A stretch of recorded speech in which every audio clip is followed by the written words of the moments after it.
முடிச்சிடறேன் sir. என்னை பேசவே விடாட்டி எப்படி? நான் ஆதாரத்தோட பேசுறேன் sir.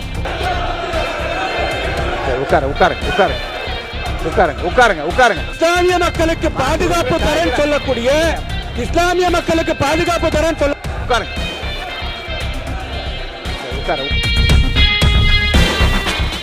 No controversy please.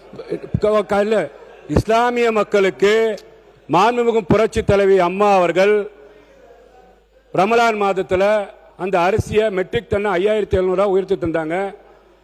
Nagore தர்காவுக்கு சந்தன கட்ட தந்தாங்க. திமுக சொல்றாங்க நாங்க 3.5 கொடுத்தாங்கன்னு சொல்லி இடஒதுக்கீடு கொடுத்தாங்கன்னு சொல்லி நாங்கள் தொடர்ச்சியாக எங்களுக்கு 10 விழுக்காடு வேணும்னு கேட்டோம். ஆனால் கடந்த ஆட்சியில் அவங்க தேர்தல் வாக்குறுதியில் எப்போ நான் சொல்றது வந்து பார்த்தீங்கன்னா இப்போ இவங்க நடந்து முடிஞ்ச ஆட்சியில் உயர்த்தி தரோம்னு சொன்னாங்க. 3.5% கொடுத்தது தமுமுகவாக இருக்கும் போது பேராசிரியர் ஜவஹர்லால் அவர்கள் கையும் மதியாரக்கூடிய பொதுச் செயலாளர் எஸ் ஹைதரை அவர் கையில கொடுத்தாங்க. நான் ஒத்துக்கிறேன். அதுக்கப்புறமா இவங்க கொடுத்த வாக்குறுதி இஸ்லாமிய மக்களுக்கு உயர்த்தி தரோம்னு சொன்னாங்களா, கொடுத்தாங்களா இல்லையா? ஒன்னு சொன்ன இஸ்லாமிய மக்களுக்கு எல்லாம் கொடுத்தாங்க இதை மட்டும் சொல்றாங்க. தமிழ்நாட்டில் காவல்துறை இருக்கு, பாத்தீங்கன்னா இப்போ எல்லா துறையும் இருக்கு. இஸ்லாமிய மக்கள் களத்தில் நின்று இது பண்றாங்க. தமிழ்நாட்டு மக்களுக்கு ஒன்றிய அரசாங்கத்தினால எந்த ஒரு விஷயம் முடிச்சிடறேன் சார். என்னை பேசவே விடாட்டி எப்படி? நான் ஆதாரத்தோட பேசுறேன் சார். ஆதாரத்தோட பேசுறேன். மான் உறுப்பினர் நீங்க இருங்க, நீங்க உட்காருங்க. இல்ல என்ன சொல்ல வரீங்கன்னு ஒரு வரியில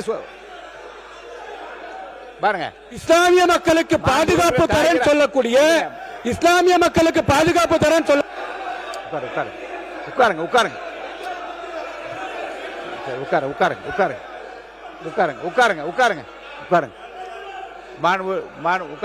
வச்சுட்டு உட்காருங்க. அவர் உட்கார்ந்துட்டாரு, உட்காருங்க. நீங்க உட்காருங்க. அவர் உட்கார்ந்துட்டாரு, உட்காருங்க. நீங்க உட்காருங்க. என்ன இல்ல நீங்க உட்காருங்க.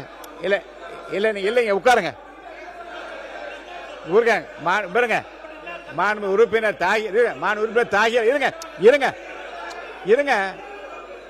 அவையில் உள்ள இஸ்லாமிய உட்காருங்க.